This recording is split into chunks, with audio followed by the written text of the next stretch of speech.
आज हम भारत के परंपरागत ऊर्जा स्रोत के बारे में पढ़ेंगे। हमेशा ही प्रश्न इससे विभिन्न कॉम्पिटिटिव एग्जाम में आते हैं, चाहे वह बीपीएससी हो, यूपीएससी हो, एसएससी हो, बैंकिंग हो, रेलवे हो, सीटेट हो, नेट हो, सभी एग्ज़ाम में परंपरागत ऊर्जा स्रोत से प्रश्न आते हैं। कोयला से, तेल से, मुख्य प्राकृतिक गैस से, कोयला क्षेत्र से, एचवीजी प्राकृतिक गैस पाइपलाइन जो बिछाया गया हुआ है, इन सभी से प्रश्न हमेशा ही एग्ज़ाम में आते हैं। इस वीडियो को लास्ट तक देखिएगा, लाइक सब्सक्राइब और शेयर कीजिएगा। सब्सक्राइब कर घंटी को ज़रूर दबा लीजिएगा ताकि अगला वीडियो आप तक पहुंच सके, और दोस्तों को भी शेयर कीजिएगा, फेसबुक और व्हाट्सएप पर भी शेयर कीजिएगा। दोस्तों, ये कोयला क्षेत्र है, ये पूरा कोयला क्षेत्र है। इस कलर में जो आप दिखाई दे रहा है, ये सभी कोयला क्षेत्र है। ये भारत के कई राज्यों में स्थित है, जैसे यहाँ पर जम्मू कश्मीर में स्थित है, यहाँ पे असम, मेघालय, इन राज्यों में ये कोयला क्षेत्र है। ये झारखंड, छत्तीसगढ़, ये ऊपर में थोड़ा यहाँ बिहार का भी क्षेत्र है, इधर पश्चिम बंगाल, इधर उड़ीसा, ये क्षेत्र जो है, ये बेल्ट जो है कोयला का, इन सभी राज्यों में मिलता है। ये नीचे वाला जो आप देख रहे हैं, ये महाराष्ट्र का ऊपर में है, नीचे में तेलंगाना है, यहाँ पे आंध्र प्रदेश है, और ये 3 राज्यों में ये क्षेत्र स्थित है। ये क्षेत्र तमिलनाडु में स्थित है।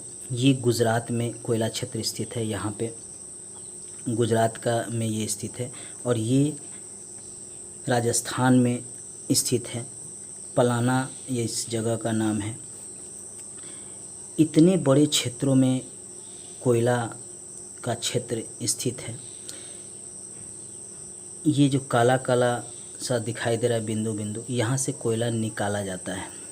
इन क्षेत्रों से कोयला अभी निकाला जाता है। अभी इन क्षेत्रों के तरफ से कोयला नहीं निकाला, जैसे जम्मू कश्मीर से अभी नहीं निकाला जाता है, राजस्थान से इन क्षेत्रों से नहीं निकाला जाता है। अभी यहाँ जो गुजरात का क्षेत्र, यहाँ से भी कोयला नहीं निकाला जाता है। मुख्य प्राकृतिक गैस पाइपलाइन है। ये मुख्य प्राकृतिक गैस पाइपलाइन आप देखेंगे कि यहाँ पे है, ये यहाँ पे है मुख्य प्राकृतिक गैस पाइपलाइन। यहाँ पर आप देखेंगे मुख्य प्राकृतिक गैस पाइपलाइन है, यहाँ पे है मुंबई के पास ये मुख्य प्राकृतिक गैस पाइपलाइन है। ये तेल क्षेत्र है जो इस कलर में आप देख रहे हैं, इस कलर में यहाँ पे आप देख रहे हैं, ये असम का क्षेत्र है। ये तेल क्षेत्र स्थित है यहाँ पे, और फिर ये मुंबई हाई है, यहाँ पे तेल है, ये गुजरात का क्षेत्र है। ये सभी तेल क्षेत्र हैं। ये सारे जो जगह हैं, सोनीपत, साहिबाबाद, शाहजहाँपुर, जगदीशपुर, विजयपुर, झबुआ, अंकलेश्वर, हजीरा, बड़ोदरा, अंता, ये सभी तेल क्षेत्र हैं। ये प्राकृतिक गैस पाइपलाइन बिछाया गया है। इसका मुख्य कारण है कि इसको ले जाने के लिए किसी वाहन की ज़रूरत नहीं होगी, ये पाइप के द्वारा ही इन स्थानों पर पहुंच जाएगा, इसलिए इसको बिछाया गया है। पूरे भारत में इस पाइपलाइन को बिछाने की योजना है और धीरे धीरे इस पर कार्य हो रहा है। आइए हम एक एक कर इन सभी के बारे में जानते हैं। ऊर्जा का सबसे बड़ा स्रोत जो है वह सूर्य होता है। भारत में ऊर्जा का सबसे बड़ा स्रोत जो है सूर्य है। सूर्य से ही सभी जीव जंतु, पेड़ पौधे को ऊर्जा प्राप्त होती है। जैविक परिस्थिति एवं मानवीय क्रियाकलापों के लिए यह ऊर्जा आवश्यक होता है। कौन सा ऊर्जा? सौर ऊर्जा, यह आवश्यक होता है। ऊर्जा का उत्पादन सूर्य के अलावा अन्य विभिन्न खनिजों से भी किया जाता है। कौन कौन से खनिज हैं? जैसे कोयला है, पेट्रोलियम है, प्राकृतिक गैस है, यूरेनियम है, विद्युत से भी किया जाता है। ये यूरेनियम जो है अभी वर्तमान में इसका उपयोग किया जा रहा है ऊर्जा उत्पादन के लिए, विद्युत उत्पादन के लिए, लेकिन यह खतरनाक होता है, क्योंकि जब भूकंप आता है या इस तरह की कोई प्राकृतिक आपदा आता है तो यूरेनियम जो स्थापित केंद्र है उसके विखंडित होने का अधिक संभावना होता है। हाल में जापान में यह देखा गया कि यूरेनियम उत्पादित विद्युत केंद्र जो है उसमें विस्फोट हुआ और उससे काफ़ी हानि भी हुई, कई देशों में ऐसा देखने को मिला, जैसे यूक्रेन में भी इस तरह की घटना हो चुकी है। तो वर्तमान समय में जो भारत सरकार है वह सौर ऊर्जा पे ज़्यादा जोर दे रहा है कि जो सूर्य से जो हमारी ऊर्जा प्राप्ति होती है उससे हम सौर ऊर्जा का विकास कर सकते हैं। इसलिए सूर्य की रोशनी, उसकी ऊर्जा का उपयोग भारत सरकार करने की अब कोशिश कर रही है। इसके लिए डेनमार्क से भी सहयोग मांगा गया है। यूरोप का एक छोटा सा कंट्री है डेनमार्क, जिससे सहयोग मांगा गया है कि वह इसमें सहयोग करे। इसके अलावा पवन ऊर्जा हुआ, इस पर भी जोर दिया जा रहा है। भारत में सबसे ज़्यादा अगर ऊर्जा प्राप्त किया जाता है तो वह है ताप विद्युत। 69.4% ताप विद्युत से ऊर्जा प्राप्त किया जाता है।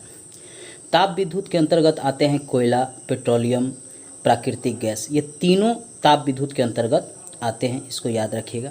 दूसरा जो है ऊर्जा प्राप्त करने का स्रोत जो है अक्षय ऊर्जा स्रोत है, यानी सौर ऊर्जा, जिससे 14.8% भारत में ऊर्जा इससे प्राप्त किया जाता है।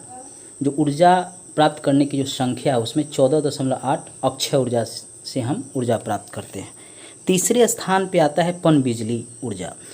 13.9% हम पनबिजली ऊर्जा से प्राप्त करते हैं, यानी जो नदियों का पानी हम डैम में स्टोर करके रखते हैं और उससे हम वहाँ पे पवन, नदियों की धारा से हम इस ऊर्जा को प्राप्त करते हैं। चौथा जो स्रोत है वह है परमाणु ऊर्जा। परमाणु ऊर्जा का अर्थ हो गया कि यूरेनियम से या थोरियम से जो हम ऊर्जा प्राप्त करते हैं उसे कहते हैं परमाणु ऊर्जा। 1.9% सबसे कम इससे ऊर्जा प्राप्त करते हैं। इसका कारण है कि हमारे पास यूरेनियम नहीं है, हम कजाकिस्तान से या कनाडा से यूरेनियम प्राप्त करते हैं और हम उस पर निर्भर हैं। लेकिन हमारे यहाँ थोरियम है, ये केरल जो है, कर्नाटक जो है, बालू जो होता है उसी में थोरियम होता है, यह जान लीजिए।